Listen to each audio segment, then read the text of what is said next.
Dogzilla.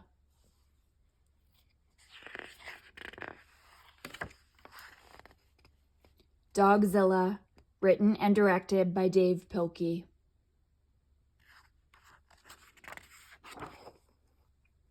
E.g., this book has been rated extremely goofy. Some material may be too goofy for grown-ups.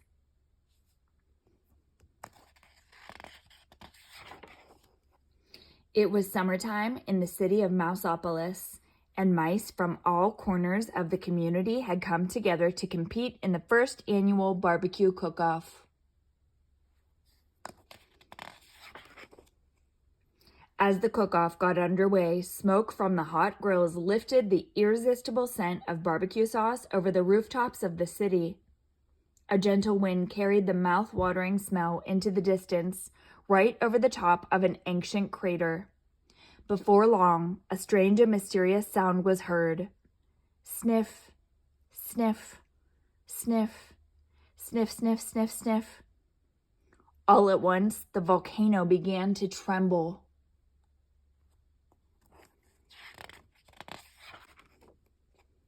And suddenly, up from the very depths of the earth came the most terrifying creature ever known to mousekind, the dreadful Dogzilla. Immediately, soldiers were sent out to stop the mighty beast. The heroic troops were led by their brave commanding officer, the Big Cheese. "All right, you old flea bag," squeaked the Big Cheese. "Get those paws in the air. You're coming with us."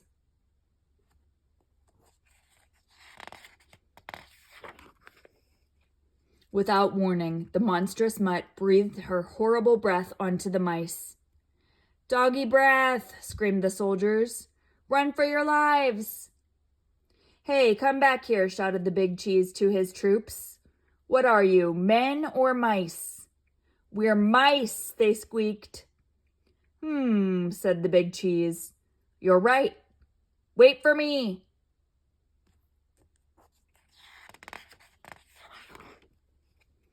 The colossal canine followed the soldiers back to Mousopolis, licking up all of the food in her path. Afterward, Dogzilla wandered through the city streets, doing those things that come naturally to dogs.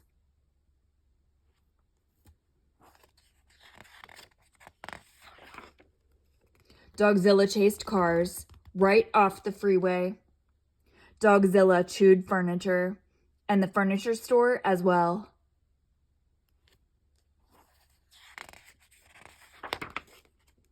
And Dogzilla dug up bones at the Museum of Natural History.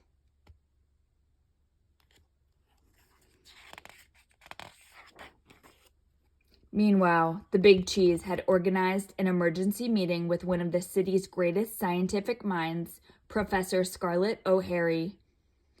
"Gentle mice," said Professor O'Hare, "this monster comes from prehistoric times.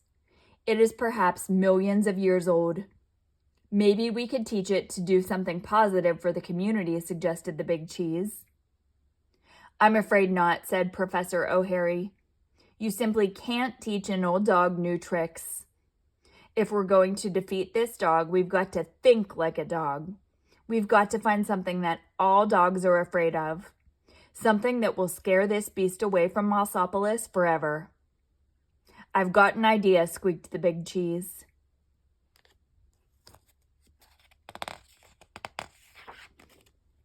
Within minutes, the mice had assembled at the center of town.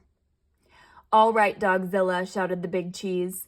"No more Mr. Mice Guy. It's bath time."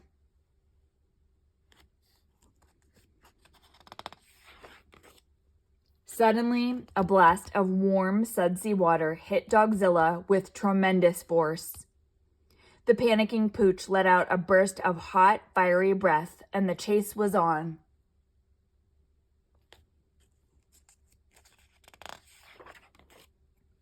The Big Cheese tried to catch up to the hot dog with all the relish he could muster.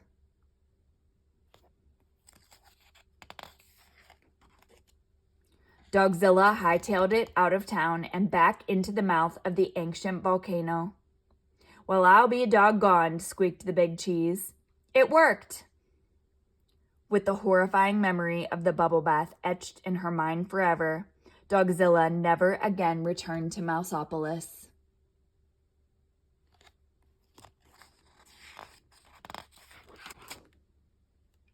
Within a year, Mousopolis had rebuilt itself, just in time for the second annual barbecue cook-off.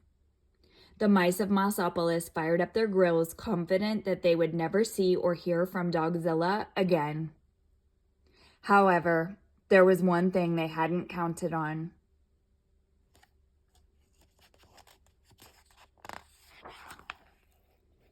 Puppies!